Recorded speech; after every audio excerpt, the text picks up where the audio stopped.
Olá, crianças! Continuando aí os estudos da apostila de vocês, a nossa aula número 3 de hoje é um conteúdo de história. Esse conteúdo ele foi retirado lá do livro didático de vocês, aquele livro que vocês usavam quando estavam em sala de aula. O tema da aula de hoje é sobre a cultura do café e o fim da escravidão. Vocês podem observar aí uma imagem de escravos em um terreiro de uma fazenda de café na região do Vale do Paraíba. Então essa imagem ela representa o ano de 1882.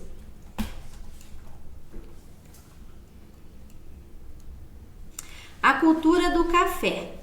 O café é um dos produtos de exportação mais importantes para a economia brasileira. No primeiro semestre de 2017, o café brasileiro chegou a 113 países, segundo dados da Empresa Brasileira de Pesquisa Agropecuária, a Embrapa. No passado, sua importância era ainda maior.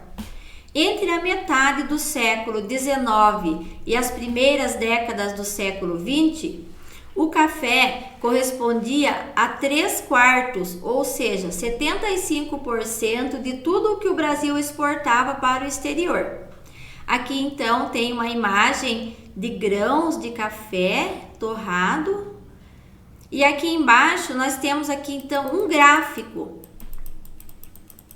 Esse gráfico, ele representa o Brasil, a expansão do café, no início do século XIX até o ano de 1880. Esse gráfico aqui, ele tem uma legenda que representa então a evolução da expansão do café entre essas datas aqui em cima, do século XIX até 1880. Então aqui, no início do século XIX, vocês vão observar aqui então, a legenda está em um marrom escurinho, que o café ele estava aqui nessas regiões aqui, ó, do Rio de Janeiro, Angra dos Reis, Paraty, Ubatuba, Caraguatatuba e São Sebastião.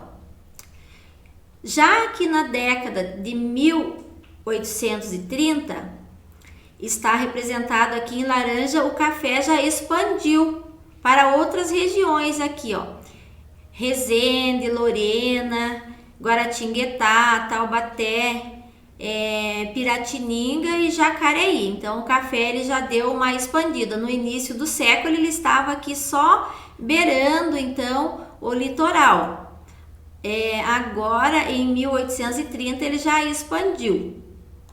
Em 1850, na década de 1850, o café, então, ele já veio aqui no estado de São Paulo, Sorocaba, São Luís do Paraitinga e Campinas.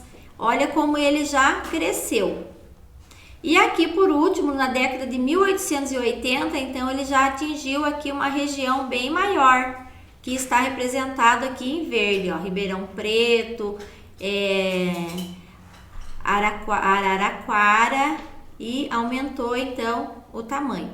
Essa imagem então aqui ela se chama de Arruda, é o Atlas Histórico Básico. Então esse Atlas Histórico Básico é a produção de café que se definiu no litoral fluminense para grande parte do estado de São Paulo e o sul de Minas Gerais e o Espírito Santo. E no século XX, Paraná, Mato Grosso do Sul, Goiás também tornaram produtores, como vocês observaram aqui em cima, certo? Na fase da colheita, fase mais trabalhosa, a produção do café exigia muito dos escravizados. Era comum oferecer benefício para estimular o rendimento do trabalho, como roupas novas e dinheiro. No entanto, os castigos corporais continuavam sendo aplicados na rotina do trabalho escravo. O café e modernidade. O dinheiro acumulado com a exportação de café permitiu que o Brasil desse os primeiros passos em direção à industrialização. Entre 1840 e 1860, produtos manufaturados como chapéus, tecidos, calçados, entre outros, antes importados, começaram a ser produzidos no Brasil. A economia do café também levou à implantação das primeiras estradas de ferro. A primeira ferrovia, Estrada de Ferro Petrópolis, foi inaugurada em 1854 e ligava o porto de Mauá, na Baía de Guanabara, à raiz da Serra da Estrela, atual Magé. Em 1867, foi inaugurado a Ferrovia Paulista, Estrada de Ferro Santos-Jundiaí. Antes da sua construção, o café produzido no interior de São Paulo era transportado por tropas de mula. A construção da ferrovia tornou o transporte de café até o Porto de Santos mais rápido e eficiente. Então aqui vocês vão observar a imagem da primeira locomotiva da estrada de ferro de Recife a São Francisco. Essa foto ela foi tirada em 1858. A construção dessa ferrovia, inaugurada em 1858, também foi possibilitada pelas riquezas geradas pelo café. Então, aqui através das riquezas do café, possibilitou a construção dessa ferrovia, o qual agilizava o transporte do café até o porto para que fossem exportados para fora do país, fora do Brasil.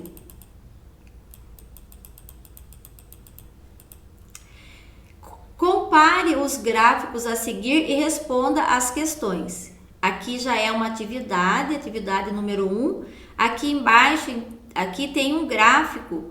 Ele representa a exportação das mercadorias no século XIX.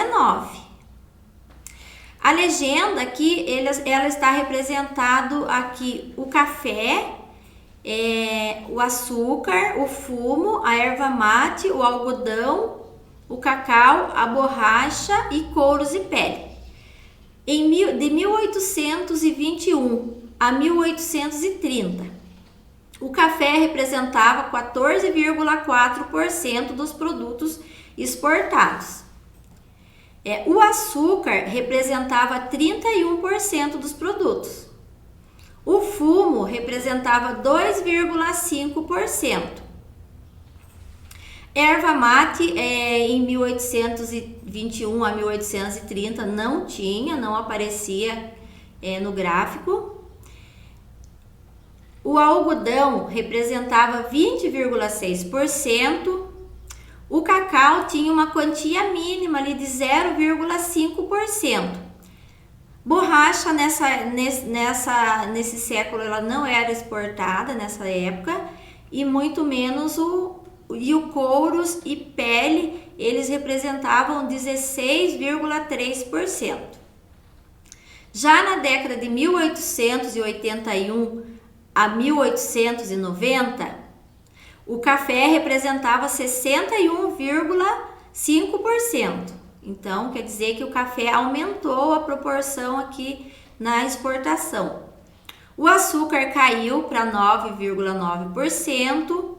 O fumo, então, cresceu para 2,7%. O erva mate apareceu com uma taxa de 1,2%. O algodão ele caiu para 4,2%. O cacau ele cresceu de 0,5% para 1,6%. A borracha apareceu com 8% de taxa de exportação e o couro apareceu com 3,2%. Então, essas são as características das exportações. Esse gráfico representa aí a quantidade dos produtos que eram exportados no século XIX do Brasil para outros países. Aí, com base na leitura desse gráfico acima, vocês vão responder as questões A e a B. Letra A. Qual produto teve maior crescimento e quais tiveram maior diminuição no volume de exportação de um período para o outro? Vocês vão analisar o gráfico acima para responder essa questão, ok? Letra B. Quais produtos do Brasil começou a exportar? Quais produtos, aliás, o Brasil começou a exportar na década de 1880? Vocês também vão encontrar essa resposta no gráfico acima sobre os produtos que eram exportados do Brasil na década de 1880, ok? E essa então foi a nossa aula de hoje, espero que vocês tenham compreendido. Qualquer dúvida vocês procuram o professor ou a professora lá no grupo de estudos da escola onde vocês estudam, ok? Tchau e até a próxima aula.